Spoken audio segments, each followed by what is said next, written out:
Okay, for this problem we're going to go through our techniques and see which one we can apply here. First one, change everything into sines and cosines. Done. It already is.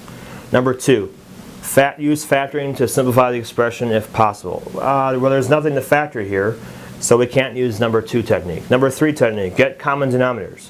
Well, that's if we have two separate fractions, but here we have a single fraction on one side, single fraction on the other.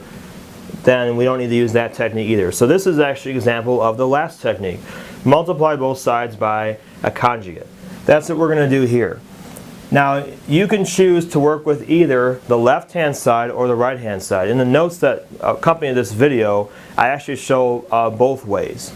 So you can either do this one, multiply top and bottom by the conjugate of 1 plus sign, so multiply both sides by top and bottom by 1 minus sign, or this side, because I got this one on the bottom, I can multiply top and bottom by the conjugate of this. So I'm actually going to choose to work with the right hand side, but you could work with either side. It doesn't matter which one. You may not get exactly the same thing as a result in the end, but you will get both sides are going to be equal. Either both of them will equal this, or both of them are going to equal this. It doesn't matter. So I'm just going to choose to work with the right hand side. So this one I'm going to leave the same, 1 plus sine theta over cosine theta. This one over here, I'm going to multiply top and bottom by the conjugate of 1 minus sine. That's going to be 1 plus sine. So top and bottom, I'm going to multiply by 1 plus sine theta. I'm going to keep the top, I'm not going to multiply that out, because a lot of times if you keep it in the factored form, you might be able to cancel something out in the bottom. So the question you might be asking is, well, can I multiply both sides by a conjugate? Well, if you did that, the problem is you never get both sides to be equal to each other. So in this case, when you do the conjugate method, you only want to work with one side. So you don't want to multiply both sides by the conjugate, because then, again, it'll keep flipping and you're not going to get the same thing on both sides. So only work with one side. So I'm going to keep this the same. I'm going to go ahead and keep that in the factored form here, 1 plus sine theta. But on the bottom, I'm going to go ahead and multiply that out. That's going to be my foiling method there. So I'm going to do 1 times 1 is 1. I get plus sine minus sine. That's going to cancel. And I get minus sine squared theta. And then over here, nothing happened. 1 plus sine theta over cosine theta.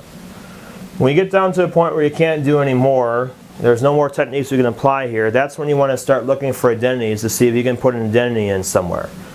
Now I have this in the bottom, I have 1 minus sine squared, and I want to look through my identities until I find it. That's going to be this one right here. Cosine squared is the same thing as 1 minus sine squared. So that's what I want to do. I want to put cosine squared in place of this. So 1 plus sine theta over cosine theta. This part, the top, I'm not going to do anything with. I'm just going to leave it in the factored form. On the bottom here, I'm going to put in a cosine squared instead of 1 minus sine squared. And then that allows me to cancel out one of these terms. I get 1 plus sine theta over cosine theta here. And then what will happen is this one's going to cancel out with one of those. So I get 1 plus sine theta over cosine theta. So now again I've shown that one side equals the other, which is again the whole process for the whole reason for doing this is to try and show that both sides are equal. We start with one side, we kept that all the way down. This was the one that we worked with. We worked with this side all the way down. We got both these the same. So if I would have started with this one and done this one with the conjugate, then what would have happened is I would have gotten both sides to be equal to this one. So even though the result might be different, as long as you show that both sides are equal, that's the main thing you want to show on this.